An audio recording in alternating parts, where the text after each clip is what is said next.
All right, man. Welcome back to another one, man. Reentry Network podcast. I am your host, MT the Geek from the Cannabis Geeks. I got a good one for y'all today, man. I got somebody in here that I ran across after I interviewed Triliano. You know, man, this guy got a lot of game. Just knowing, just meeting him and listening to him. You know what I'm saying? I had to get him on here because he's well connected. He's well educated in marketing and producing, basically just the whole media thing. So without further ado, I'm gonna go ahead and introduce himself. Yo, what's up? My name's Eddie. Go by Crime City Films. I've been shooting videos for a long time, and it's where I started. I learned the game, so that's where it all started from videos. You know what I'm saying? From Okay. creating content. All right, Eddie, man. Well, thank you for coming. Sure, Fine, man. Giving us, I know you're a busy man. sure. Come, giving us a little bit of your time. So, where you grow up? For the audience that don't know you, where did you grow up? How did you spend your adolescence? I grew up. I'm from Orange County, so that's like 30 minutes out of LA. I basically grew up in Anaheim, and that's where Crime City, because they call it Crime City, Crime. That's how I grew up, and I developed everything from that brand. And it all started when I went to film school. Film school was really where it took a turn for me. But I always wanted to rap. That was my thing. I always wanted to be an artist. I was always wanted to be around the music. So what age was that you decided, like, coming up? You say you was running around. So matter of fact, let me track back. When did you like come outside and start like venturing out and getting in a little bit of trouble here and there? Oh well, my mom and dad both gangbang. So Yeah, okay. you know what I'm saying? That's who I grew up around. Okay. So that's all my cousins, all my Yeah. family. That's all I really knew. So you was born into the So lifestyle. I was just born into that lifestyle. Okay. In high school, I just came to a crossroads. Was like I was literally, beating people up with all my cousins. I was wild. Yeah. So I wanted actually joining wrestling and getting into sports. I've always been doing baseball, like always been in sports. Yeah. But wrestling, one of the guys, he was from a party crew, so it was called like Rebel Familia. So it was like party crew of like rebels, greasers.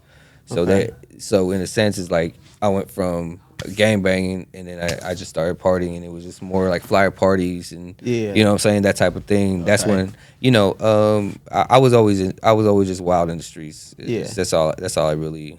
That's how I grew up. So. Okay. So so the transition, like, so what made you transition from like, all right, I'm hanging in the streets with the homies, and then like, now I'm gonna start going to go fuck with them. Like, I'm like, what made you feel that scene more? Well, I've always wanted to be around music. So growing up, like I used to watch the music videos from like VH1. Yeah. Like you call in. Uh-huh. I used to get in trouble just because I used to call in like 99 cents for like VH1 type shit. You know what I'm saying? So I've always just watched music videos, and then the people that I was watching music videos. I learned who those people were, like that was doing like the 50 Cent videos. I'd watch them behind the scenes because I was always interested in behind the scenes because it was Yeah. like I always felt What's like going on? what's going on. It has to be something that's making this work. Yeah. It's always felt that way. So I always wanted to rap. That's always like my mom's dad. My mom's boyfriend. He was like a rapper. So I always was around it. Yeah, So okay. I always wanted to rap. So that was my thing.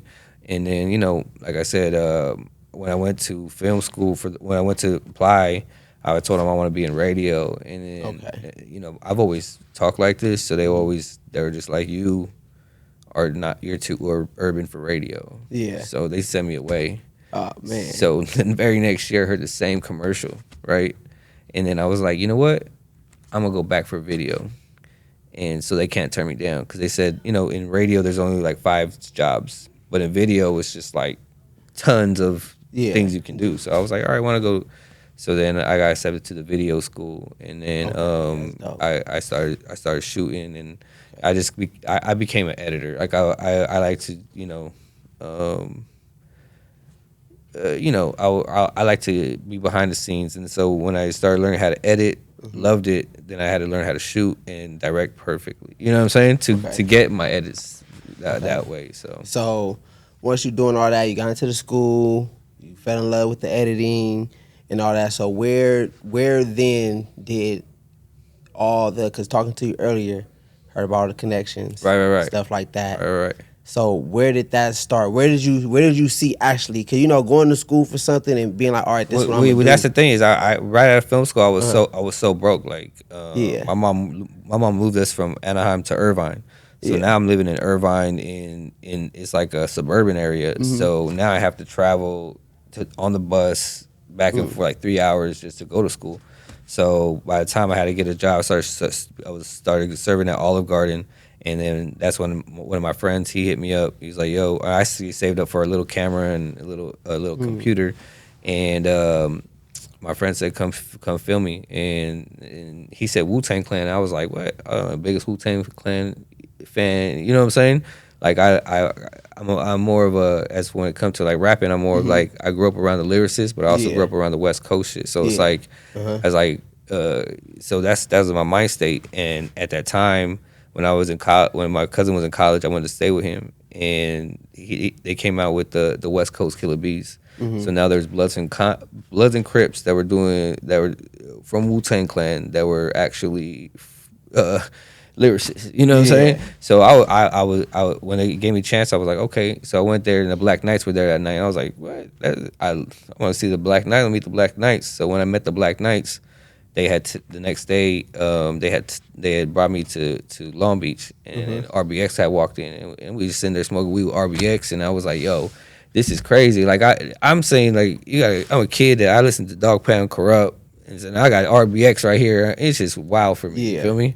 So then that Saturday they had invited me to Rock the Bells, and we walked in 50 heads deep to Rock the Bells. I took 3 cameramen. These guys had we had high 8s cameras. You feel me?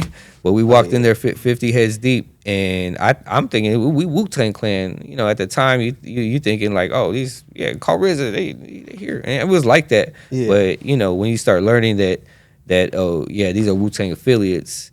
They don't get the same treatment as the Wu-Tang Clan. We was in there. We walked in there. We walked in there. It was at the national show. We walked in there. Next thing you know, Hennessy bottles everywhere. Free Hennessy bottles everywhere. They had the Buddhist guy. He's putting his going crazy. His Method Man, Red Man. I'm like, yo, I want to do this shit the rest of my life. Then took me on stage. You know what I'm saying? Yeah. I think that's the time that Steve-O got choked out by Raekwon. Yeah, because he got naked and did a backflip in front of his mom's. What the fuck? And so Raekwon grabbed him by the neck and started shaking him like this was on. He was on. You know what I'm saying? Yeah. And I'm on stage. I was like, yo, this is crazy. So then I started filming for the Black Knights for a long time. So basically, after this night, this night, you knew you was like, okay, this is my life. That's what I want to do for the rest of my life. I wanted to to. So found myself in Hollywood Hills with RZA, numerous Temecula. Tarzana. Studio City. I'd pick up the Black Knights and we would just go studio sessions and I would just film. I just film everything. I would just document everything. That was my job, just film. Dope. So I would just film. That's And dope. so now, like, I've filmed so much that I probably got like 3 documentaries from Wu-Tang just sitting in my archives right now. Just putting deals together, getting offers, letting a little bit go here. You know what I'm saying? I use it as, throughout the years, I learned that within hip hop, at one point, it was not the pop music. Yeah. It's our pop music now, right? Yeah. So that's what helped me out for so long, is because I've been doing this for so long that now all my people are in like power positions. Everybody's been hustling for so long. So now it's like, oh, I need an offer. Okay, we need an admin deal. Who do I call? Okay, you know what I'm saying? It's like, it's easy to work. So basically, now moving forward, like, so how did you get? 'Cause I also see that you're a manager. Sure. You do like directing, you marketing, branding, and stuff like that. So as far as like getting into that, did that add more?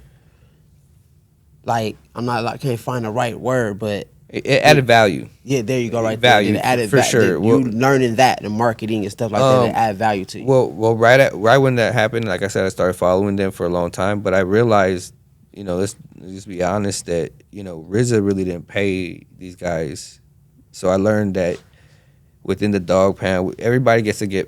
If you're a video guy, you know what I'm saying? Yeah. Everybody got to get paid before you do. Yeah. So within so many people are under one umbrella, how do you expect to get paid? So I've learned, through that whole time, I learned what makes money, what doesn't. You know what I'm saying? And I was on MySpace and I had came across this video from this artist named Visiscante. So I had contacted his uncle, because they had mentioned something about OC, and I was like, "Well, you have family in OC? That was crazy. Like, what? I can relate to this." And then it was Jesse Terrero who shot it. So I was like, "This is like biggest video director in the game. He did like all 50 cents, 14 videos for 50, from candy shops all the way from what is it? Not In the Club, the one. Thing Wankster, from Wankster all the way to Candy Shop. You know what I'm saying? Then he did like Soul Plane, and then now he took that and went and did just started doing Daddy Yankee, Tego during that whole reggaeton. Yeah, $100,000 budgets, right? So I was like, if Jesse touching his shit, how you know what I'm saying? Video was off the chain. So I was like, so I hit him up, and they were like, well, yeah. They're like, bro, like I appreciate y'all. You know what I'm saying? Y'all Latinos really putting on for us. You know what I'm saying? So hit me up to come down and shoot a video for Viscante. And at that time, it was produced by Scoop DeVille. So Scoop, at that time, he did the Hot Dollar record. You know what I'm saying? You know what I'm saying? And it was right at a time I think he just he did Poetic Justice shortly after, right? So he was super hot as a producer. So when we did that video, I came with my team, which is just my friends, you know what I'm saying? And one camera. And next thing you know, it was a freestyle. It was my first music video ever. You know what I'm saying? Yeah. And Jesse Terrero and Frankie Needles walked through the door. I'm like, what? That's Terror Squad. What? Oh, jeez. Like, it's just crazy. It's some real, you know what I'm saying? Meeting people, yeah. Yeah. So, but and it's crazy too, because there's this girl, this lady named Sister Asia, and I know her from the Wu-Tang. She's like a Wu-Tang elder. She used to like watch ODB's kids. She was like a hip hop girl that was just embedded into the culture. Boot Camp Clip, like everybody just any real hip hop cats are gonna really like, that's Sister Asia, right? Yeah. So she was on set and she was like, Jesse. She's like, remember Jesse Terrero? Oh shit. So it was a great moment, and I was like, oh wow, this is my first music video. So then they brought me back to do another music video when the Lakers won the parade. So, and then the artist did a record called Off That Kobe Tonight. So we went to Laker Parade and shot the video. They sent the cameras. And so that's when I kind of really started getting some real motion as far as like, now they started bringing me on sets. So I just started soaking up game on sets, started learning like, okay, big sets. Okay, these are red cameras. Okay, Jesse, he come and he has a video team. He don't even touch the camera. All he comes in and says like what he wanted to do happen. All right, I want this shot, and then they go and do the shot. The lighting's done. I was like, when I learned, I was like, okay, well, so technically now I know how to create visuals. If I don't want to do it, I'm on the business side so much now. I can have a team create that level of, you know what I'm saying? Yeah. Okay, like this team is gonna be way better than me. So what I would pay them to, I'll contract them, right? It's just like real estate. Yeah. It's like if you're a contractor, you want to get the best contractor with the best prices, right? So the same thing is like, you become a broker, because now people come to me with the budgets, and it's like, okay, what is it? I've had budgets. I've had Scott Storch give me like 20,000. It was like 17.5, but when it all came out, it was like 20,000. Like that's my first real big budget. I've been watching Jesse do all these, all the reggaeton videos and $1 million budgets. You know what I'm saying? Like J Lo's, the Daddy Yankees, that's crazy. You know what I'm saying? That's crazy. We Sing Yandel. All those videos are $1 million budgets now. So now you see where my the level of what I'm trying to obtain is so high, so everything else is obsolete. You know what I'm saying? Exactly. So it's like, okay, that's a mindset I keep. So you know, that's So what. so in your pursuit of that, so now you're you see yourself elevating with the videography, and you head in the direction. So where did you decide in your career to start managing artists? Um. Since I've been behind it, I kind of know what makes money with music and what doesn't, and so I had to figure out how I can, um, create those avenues of revenue streams. And DJ Paul, he wound up giving me, he might have paid me 6 videos. It was like 3,600, something like that, right? Up front. Yeah. It was like, here's 30. I need 6 videos. During that time, 600 for all the videos? yeah, Or, for 6 videos, 6 music videos. Yeah, bro, my price was like 600 a video, bro. You know what I'm saying? like but Trying it to wasn't get a done. lot. He would Yeah. just he would want me to come pull up wherever he's at, shoot for like 2 or 3 hours, and I was gone. You know what I'm saying? Okay, yeah. So it was not Yeah, a it lot, wasn't but for major, yeah. me, at that moment, just for me to be in the rounds with DJ Paul, Yeah. I would have done it for free. Exactly. You get what I'm saying? Yeah. A lot of shit I did for free because I know if I'm in that room, I can create a deal. So what happened for me was DJ Paul had a record with Drummer Boy and a whole mixtape with Drummer called Clash of the Titans. So we went to Vegas for the Core DJs retreat that they were hosting. A Core DJs is a coalition of like 200 DJs. So during the 200 DJs, they had DJ Paul and Drummer Boy hosted, right? So we shot the music video during the day, went to go host at night. They did studio sessions. It was like 3 days consecutive. At the end of the third day, one of my partners, Notch, his name's Notch. He produced and write for like Chris Brown. So he was like, "Yo, we going to Molly Mall's house." At the time, he was Molly Mall's engineer, producer, everything that was going through Molly Mall at the time, like Bad and Bougie, Drake records, the Molly record with Wiz. They're all going. He's doing the engineering, so he's driving Molly Mall's cars to all the fights, like. You know what I'm saying? He living the life in Vegas, right? So he's like, come to Molly's house. I got a session. Bring Paul. I'm like, oh shit, let's pull up. We gotta go. You feel me? This is monumental shit. So I took my team. We wound up going, and it was crazy because Big U was there that night, and my partner, Mexican Sean, he's the one.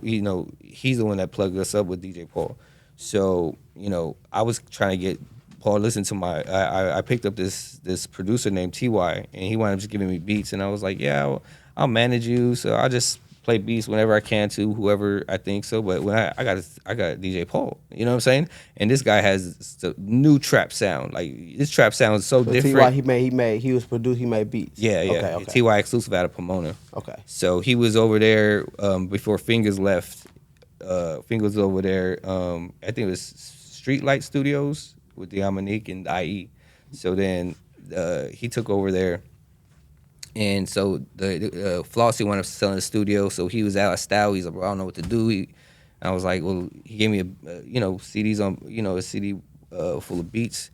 So I wound up sending to Paul. He never listened to them. So what I did was I was like, okay, shit. I was like, well, I'm going to have Mexican Sean had an artist named Coco, Mexican artist that DJ Paul signed. So I was like, I'm gonna put Coco on the records. You know what I'm saying? Coco jumped on there. By the time Paul came in there, the engineer, we started playing the beat. He's like, who did this beat? I was like, bro, I told you I got the beats. I sent them to you already. You know what I'm saying? He's like, Eddie. He's like, Eddie, you tell me you got the beats. He's like, play some more. So I want to play some more beats. How long did he have the beats? He had it for like 2 weeks. Okay. He had it for 2 weeks, but I knew he was not going to open them. He's like, I'm sending him videos work, and then all of a sudden I'm sending, hey, Paul, I got some beats. He's like, Eddie, shut up. You know what I'm saying? Like, don't say, just do your video shit. Don't, you know what I'm saying? Beats. Right. So, but it's a new trap sound. This trap sound was different. So they wound up getting on the record. I wound up playing the beats for him that night. And he's like, "Yo, bring him to Vegas." So 2 weeks later, we wound up going back to Vegas. We went to the Sky Lofts up there. He had a spot up there, studio. Banged beats for like probably like 6 hours. But the look on his face when he played the first couple beats, Paul says like this. He actually moved, got his thing. He says while the beat's playing, he says move those claps. So I'm thinking he's gonna stop the beat and move the claps, right? Like, nah. The engine his engineering is so good. He moving the claps, he moving everything as the beat's going, and Paul's like this. Yo, and I could see in his I brought DJ Paul back. You know what I'm saying? Yeah. Like he's always DJ Paul, but for him to have those sounds and so at that time, then they did the Yellow Wolf mixtape, they did the 3-6 Mafia mixtape, the whole album. They did the what's the Juggalos, the Insane Clown Posse. Then they started doing the 2 Chainz records. They did a Drake record. And then at this time, I thought, I was gonna be in a contract and everything's gonna be cool, and it didn't really pan out that way. Kind of left me in the dust and stuff like that. And but since I've been working out here, and I'm really effective in these streets. You feel me? So people I know. So in that sense, that right there, was that a learning lesson for you? No, 100%. I didn't have my paperwork right. It's like I didn't know nothing. And that's the biggest lesson. It's like if you don't have your paperwork right, you don't know what you're doing, you don't know who you're doing it with. They're gonna eat you up every time alive. You know what I'm saying? Alive. Sharks in the water. Alive. Listen, fast forward, I got the contract right. I wound up taking the publishing on Drake record. I wound up taking the publishing on Little Baby, and I wound up taking the publishing on Trippie Redd, the Def record. Gang Signs and Talk Up with Jay-Z on the Scorpion. Okay. So me and Mexican Sean wound up splitting publishing, taking 10% both on those records. Okay. So now you learned from your lesson. Huh? I learned.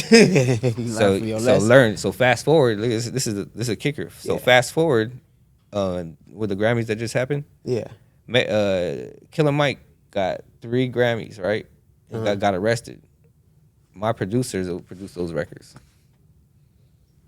Fucking crazy. Oh wow, that's crazy. Fucking wild. Yeah, that's you know crazy what I'm saying. right there, but now it's sure. cool. I learned the game. I get ASCAP checks. Yeah. And I don't make beats, but now I sign producers.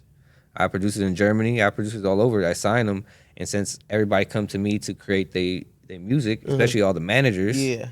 Guess what? Beat pack for you. Beat pack for you. Beat pack for you. I got 500 beats right now. I got. You know what I'm saying? So I got. Basically, you just took the game and I learned it. Learned the game. I learned it because being around Molly Mall and Notch, because Notch, he wrote Sweet Love for Chris Brown. You know what I'm saying? Okay. So being around all the producers and all the songwriters, there is a coalition in Hollywood that every day that they wake up, we might be in the studio. You might wake up first, right? Yeah. You might go make the beat. I might wake up, roll the weed. I go and lace the verse. I'll lace the reference. Do the you know what I'm saying? Do the hook. By noon, they're sending it out to Chris Brown, Usher. They're sending it to Jeremiah. They're sending it out to Eric Bellinger on every day. Yeah. Because the only way that they eat is if they get those placements on those albums. So every day, these are what these producers are doing. So doing that, that's why Molly Mall have his studio. Yeah. Sway Lee lives across the street. So Molly Mall has this perfect setup. That's why Bad and Bougie, Notch engineered Bad and Bougie. That's why he got a plaque there at his. Because listen, if this is a game, right? This is the biggest game. If you own the studio, you own the masters that are created at that studio. So say he had this spot in L.A. Remember the spot in L.A.? Yeah, I shot Rich the Kid right there for him, for Molly Mall and Raven Justice. So, bro, if he had the cars, the girls, and he have a whole kingdom, he can let you stay. So every time someone fly in the Migos, guess what? They're there for 3 days, hanging out in the studio, dropping records. Drake flying, he coming in the studio. Bro, those hard drives are completely filled with features. You know what I'm saying? And musical like shit that just goes, you know what I'm saying? So I learned that if you create the music, then you can use the music as kind of like currency. You know what I'm saying? Yeah. It's currency. 'Cause that's what it sounds like you're doing. Cause you saying you signing. If you signing all the producers, you signing the people that's making the beats. Right. No matter what, you're Right. still getting Right. check at the end of the Yeah, day. well, it helps them out because I'm one. No one knows who they are, right? Yeah, that too. And you So helping them out. now when I get them a feature with DJ Sky, they're like, yo, Sky's on the baddies right now. She's going crazy. They see her on DJing for Yeah. French Montana. They just, you know what I'm saying, flying out. She's there with Ty Dolla $ign and Kanye. They, the records they move. You know what I'm Yeah. saying? So then it create that like, well, if you're in Germany, how are you supposed to get anybody in California? Yeah. Or if you're in Atlanta, or if Yeah. you're even here, I got producers here in California Yeah. that So you basically turned yourself into like a distribution center. a whole everything, a walk-in, walk-in label. You know what I'm saying? Yeah. Like whether it be record, it's really business. You know what I'm Yeah. saying? Because in actuality, it's all business. Yeah. You know what I'm exactly. saying? I'm a deal closer. That's what I learned. I learned how to close deals. Yeah. But I know what I need to close that deal. You know what I'm saying? I know what I need to create that deal. Yeah. You know what I'm saying? And that's where I feel my value is so much. Is because I've learned to make myself valuable so I could stay around. So you feel like you gained enough access and resources in this game to solidify yourself like that? Like No, for sure. No, for sure. Yeah, for sure. So it's like it's basically on some. If you need it, call me. I can get it. No, 100%. And one thing about me is like what I've learned is, you only have one chance. Yeah. You know what I'm saying? Like Yeah. you're like I like to speak the shit and make it happen. And when it don't happen, my stomach hurt. You feel me? Yeah. Like I always, if I make a play happen, I always, the money's there, it's ready to go. Let's move, because one time they might not answer your phone calls next Yeah. time. You know what I'm saying? Yeah. And that's a cold. It be cold like that. You feel me? So All right. So back into like the managing. So who was the first artist like you said Ty? The person, yeah, that I the was first person managing you a managed? producer named Ty. But Paul took over the management in the contract deal. Okay. Yeah. So And then from there, where did you move on to? I started working with Casey Veggie's cousin. His name is Young A, Ada Watts, Young A. So I started helping him with his fashion, with his music, Mm-hmm. and I was and really I was not really managing. I was just giving direction. Big You know what I'm homie saying? Because type. that was being a manager. It comes with a lot. So Yeah. unless I feel that I'm committed. You know what I'm saying? I'm not gonna say I'm managing that person. You know what I'm Okay, saying? yeah. But I've done management services. That's what I say.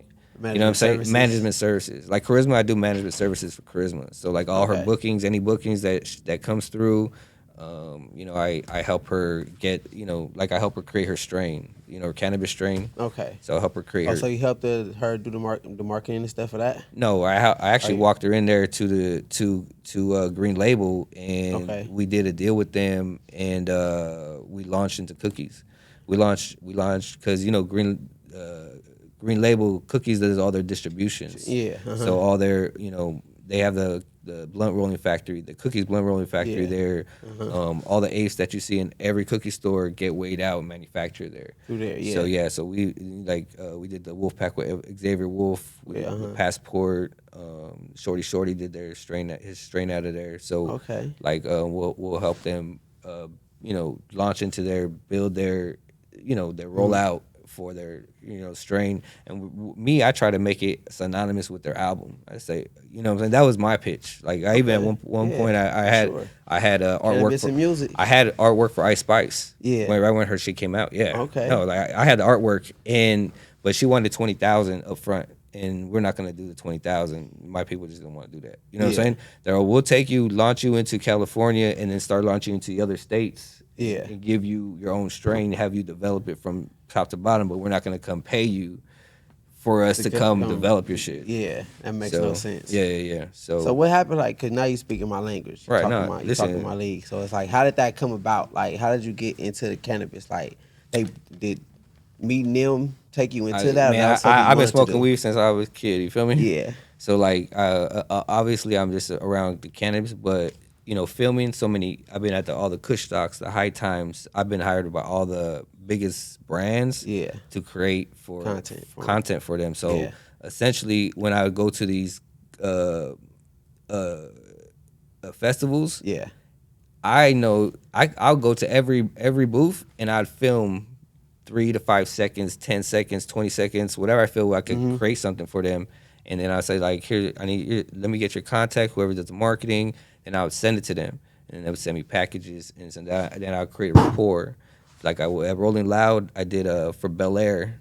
I got into the VIP suites, and they had Bel Air there, so I did the whole Bel Air. I forgot who they had there. They had some celebrity that was there at the time, that was getting Bel Air. So I filmed them drinking their Bel Air. It was like good promo for them. So Yeah. I sent it to them. Next thing you know, they started sending me boxes of Bel Air. Thanks for Rolling Loud, come for Rolling Loud. So I would build with those brands and eventually try to create some type of monetary business. Yeah, you know what I'm saying? lane for it, yeah. Right. Just like Sony, I'm a vendor for Sony. So like Sony, any Sony artist or music that has to do with Sony out of New York. Yeah. They come out, fly out here. Or they send me an email. Can you show up here? Yeah. And I just reply, I can. This is the budget. Yeah. I just go film, send them their content, edit it, we'll send it back. By the time I'm back home from filming that day, they've already as soon as I send the invoice, they're paying the next day. Yeah, man. Yeah, Sony's really good with. Okay. So as far as that lane, you made that basically made a lane for yourself doing that. Right. That was for the video because dealing with like the labels, like when I was dealing with Columbia, I had to give them my information, so Sony had to vet me just to work for Columbia. Okay. Yeah. So you know what I'm saying. So it was they came out here for the BET Awards, so I did their like 3 or 4 days. What I do is I create content for their whole 4 days of their like the itinerary, whether it be doing their makeup, doing their photo shoots, visuals, radio promo, or whatever they got going on. So when you go into these events and stuff like that, and you're taping, is 24 the camera don't go off? You do you go in there with some type of strategy? Are you just going in there? No, I kind of just dedicate whatever I'm doing to the client. You know what I'm saying? Whatever the client, and then there's really no client, and I'm kind of just doing it for myself. I'm just more networking. You feel me? Okay. It's like I might see a brand and be like, oh, I want to work with that brand. I'll go introduce myself or shoot some content. Mostly they got their own content creators, so they don't they're just like, oh, we got somebody. That's cool. I still do it. You know what I'm saying? Yeah. Like you might need a grower, and I got your grower, and you don't even know. You know what I'm saying? Yeah. You might need the square, the Royal Cocoa Core. Cocoa, yeah. Right. Yeah. So my partner is the wholesaler for the United States, and all the shipments coming from India. You know what I'm saying? Cocoa. So what I do is I approach all the growers. They might have their situations, but they might need the 1 pound, the 2 pound bags. Might be able to do a year contract with this the big Adelanto brands or the big manufacturers. You never know. You feel me? Yeah. So, but I always bring it up. So just another, for sure. Just another contract, another deal we could structure. Line you can open up. Yeah, for sure. So in all of this going on, 'cause I gotta ask you, where did you meet my boy Trilliano at? Like, where did that? Oh shit! I met Trill through Neil, through his manager. So Okay. Neil, I met Neil over. I was telling you about my people from the real estate we have a mutual friend that's the executive producer from the show called the VH1 Love and Listings. Yeah. So I've been shooting for them for probably about 4 or 5 years already. So I ran into him at the Soulja Boy party, and we started talking. He wound up saying, I'm staying in Orange County, and I was like, it was crazy because when I seen him, all he had was a Hitmaker shirt on. You know what I'm saying? He just had a Hitmaker sweater or a make a sound sweater, and I was like, there can't be more people out here really wearing that sweater like that. You know what I'm saying? Yeah. And at that time, Soulja Boy's his uncle hit me up and was like, he was asking me something in front of the party, and I was telling him about some video, and we just started talking, and that's how I met him. Yeah, okay. And then I wanted to film in some. I wanted to go into Rolling Loud, and Trilliano was on stage with OGZ. They were going crazy, like just regular. Every time, yeah. But for me, I'm there shooting everybody's sets, right? Yeah. I'm filming. I got the drone flying, some crazy shit. So I have the drone flying from while he going crazy on stage while he doing his shit. Yeah. And I don't really recognize it.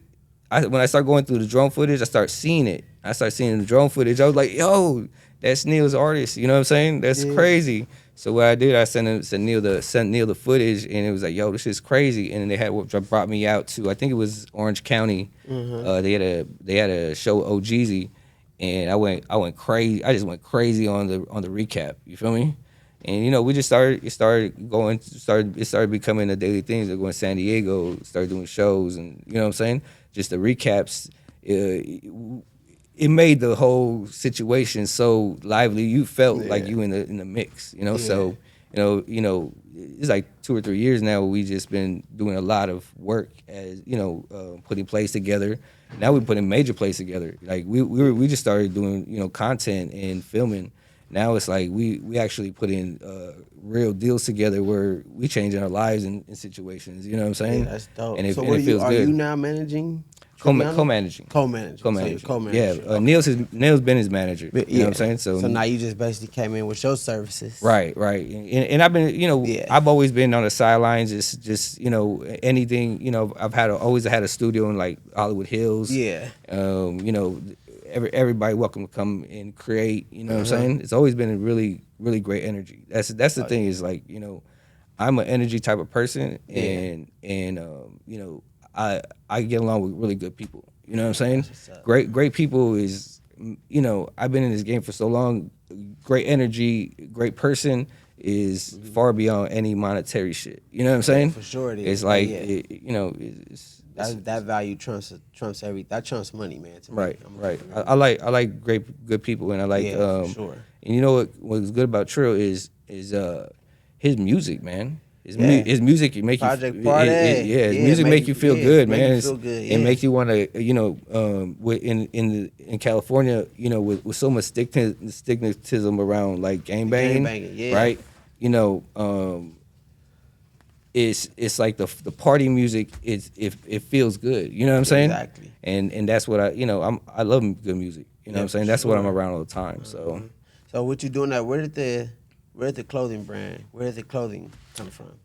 Shit. It was just time. Like we could go on so many tours, and what I've seen everybody make money off of their tour, off the merch. You know what I'm saying? And everybody knows shows, merch is where really artists make money. Yeah. Everything else, labels taking all that. You know what I'm saying?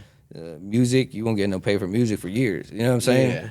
So you got to use on the brand deals and everything around it. And so I think the timing of it is just perfect timing for me. You know what I'm saying? It was just perfect timing.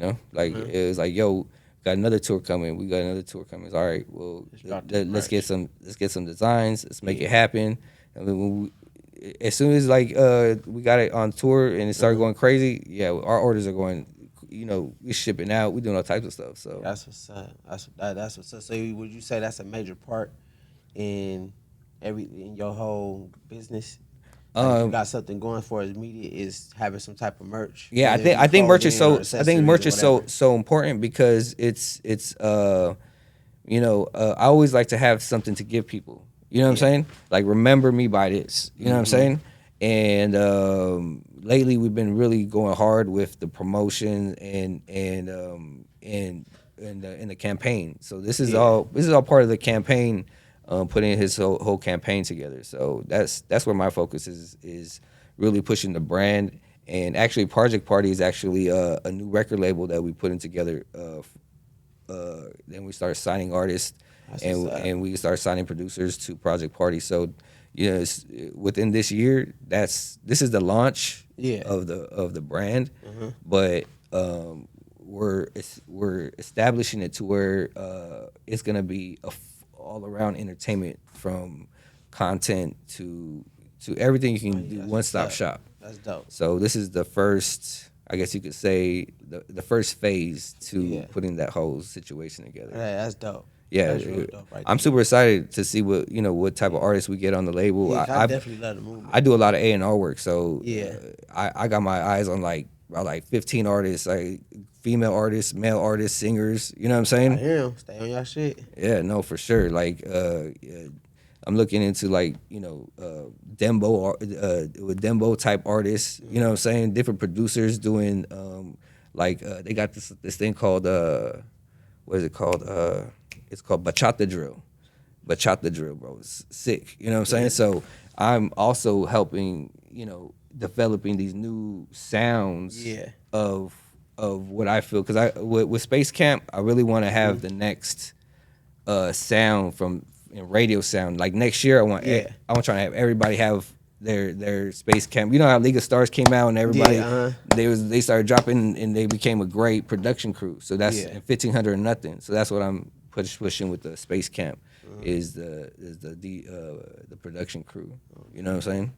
So with all that and everything that you've been going through and all the people you met, the connections you met, the work you've done for people, what advice can you give to somebody, or what is it that you've done to stay relevant in this game? Because a lot of people, because I'm sure you've been at this for a while, been doing this for a while, it's been ups, downs.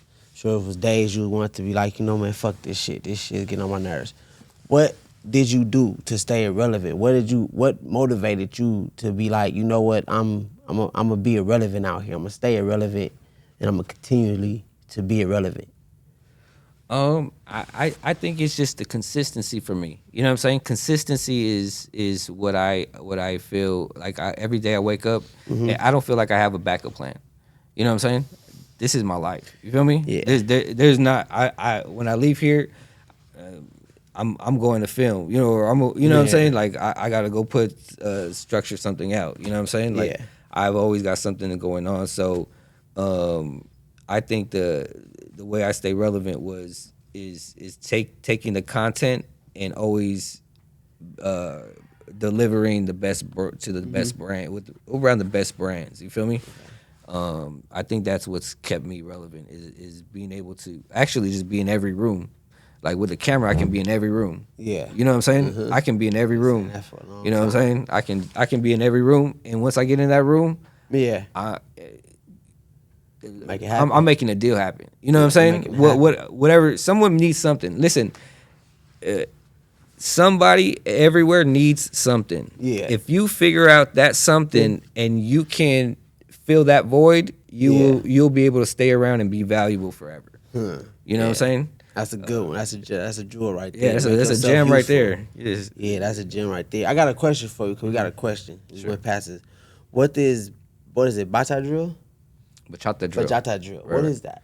It's like Spanish drill. It's like Spanish New York drill. It's like like the it's like a certain sound of it's like bachata is a certain sound. It's like a dance like that Spanish people do. Yeah. So they take those sounds and they add the drill music to it, like the drills, drum patterns and the New York sound. Yeah. And they got the Dominicans, they got all the Puerto Ricans going crazy in the streets, with that sound in New York right now. So what I'm, developing those type of, and I've been sending them those type of records before they had a name for it. You know what I'm saying?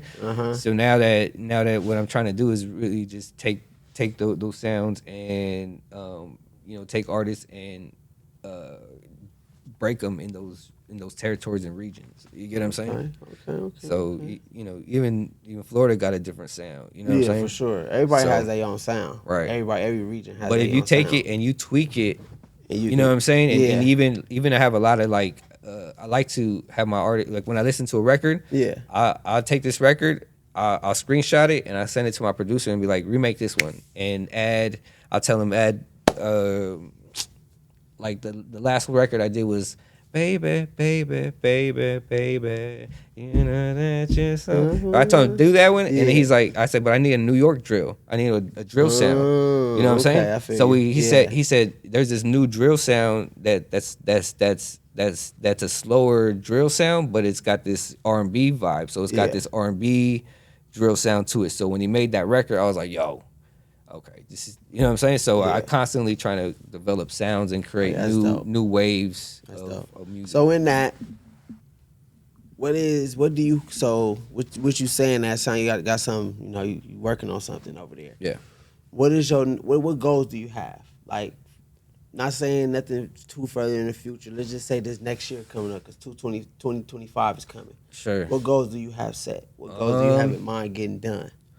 Right now, we're in the middle of doing a 5-year management casino deal with Morongo Casino to do all the entertainment there. So within 1 year, I want to start developing a stadium over there, and so that we could do like 10, 20,000, 60,000 type of people, like festivals. Oh, that's dope. So that's one goal I have. Yeah, and then dope. Also with Project Party, I want to get the label. I'm already working on it, but I want a label deal for that. I just don't want distribution. I want them to actually put up like, my evaluation right now is like $2 million, but that's my evaluation of what I feel the label's For worth right now. What you trying to do? That's what I feel it is right now. Yeah, and that's just because of the structure and who's behind it, and also my business team has. We have a lot of, you know, my business team do a lot of stuff, so they like behind the scenes. So we get a lot of funding that's coming in right now. Okay. So I want to be able to take some of this funding and start really putting it into the label and start structuring. That's why I say, signing the artist and creating those that you know, because essentially I don't care if we sign. I'd rather partner up. With a big major. And just put out a lot of great content. You know what I'm saying? Yeah. Because ultimately, you know, the money, if you put out the right content and you be consistent, you know, the money's gonna come. Yeah. You'll be able to make all your deals aside from music. Yeah. The music, to me, music's just promotion. It's just to get it's just a product to get out there, right? Because if I have this product, then I can approach Apple, and Apple might want to do a deal because this product's doing so well. I can, you know, structure out their evaluations. I can show them, you know, and open up the a data and the numbers, and then and also I got people to back us with funding. So you know, that's something I didn't have all the time. Yeah, I've been working for that, and then we got it. We finally just got it. So you know what I'm saying? That's a good. So thing. it's a good feeling, and I just want to see what we're gonna do in the next 6 months to a year. You know what I'm saying? Yeah, man, I can't wait to see too. Like I said, man, I'm just getting introduced to y'all, see the work y'all doing, man. Like I said, I'm around now, so I'm definitely fucking with y'all.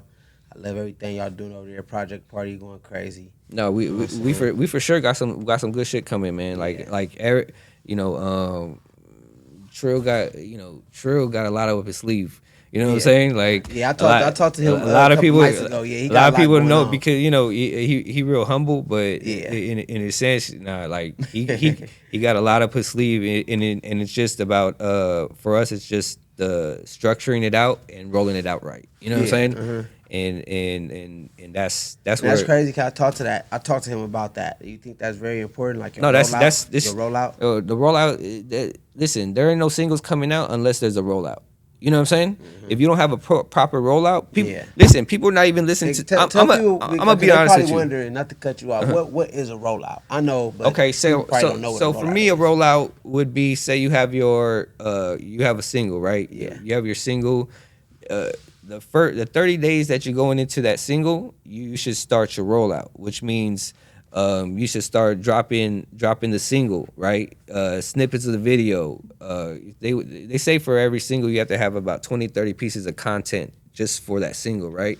So then you start dropping, say you might do an interview, you start talking about it, so then you drop like a 1-minute clip, you know what I'm saying? And then you start dropping to Thizzler, you start dropping your, you know, to Say Cheese, and then your video actually comes out, and then it starts, you know, it's hitting like Sirius XM, Shade 45, you know, you got your stuff going out, but it's coming out within a week. This is hitting 2 weeks. This is hitting the third week. Okay, Third week, Charisma's putting she's gonna start dropping in the clubs. So then you have a structure. Would it be a month to 3 months? You have a structure of what's coming out for that whole. It's just like a itinerary of what you're scheduling, what you roll out. And then at that time, what a great rollout would be is at that time when your rollout's coming out, you are showing up to these events, to listening parties. You're having your own listening party. You know what I'm saying? So all that while it's happening is your whole your structured rollout. You know what I'm saying? Okay. Well, there y'all go. That's a rollout, y'all. So with a proper rollout, you should be able to push your single with 3 to 6 months. You know what I'm saying? And I tell everybody that's what some people, even in the music video game, people keep, I'm on both sides. Mm-hmm. I like people to start to. That's what we're in a time of content, and people want to live in the moment. Yeah. But they're not working their records. Yeah. Their records, you should work your record for 6 months, and a lot of people don't do that. They drop their record. Oh, that shit was hot, bro. Oh, yeah. Good look, bro. And go drop another record. Like, oh, yeah, you like my video? Oh, shit, I just dropped this new shit. But what about the old shit? I don't even know the old shit. Well, I'm trying to get to the new shit. And you dropping in some new shit, right? Yeah. So since we're so much to consistency, they're not rolling out that one record. But if they're doing a rollout and they're still dropping all that content, that's fucking amazing, right? That same content from that. Right. Same but if video. they're not focused on that one single, that one hit, it's you're not working the record. You know what I'm saying? Yeah, I feel how you supposed to get it to radio? How you supposed to get into how it's supposed to be in everyday's lives? If you keep on jumping if you as an artist stop pushing it, then how you expect someone else to want to listen to it?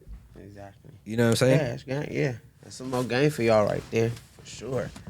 But I don't want to keep you for too much longer, man. I picked your brain. You know what I'm saying? I thank you for coming, pulling up on us, man, dropping them gems on us, man.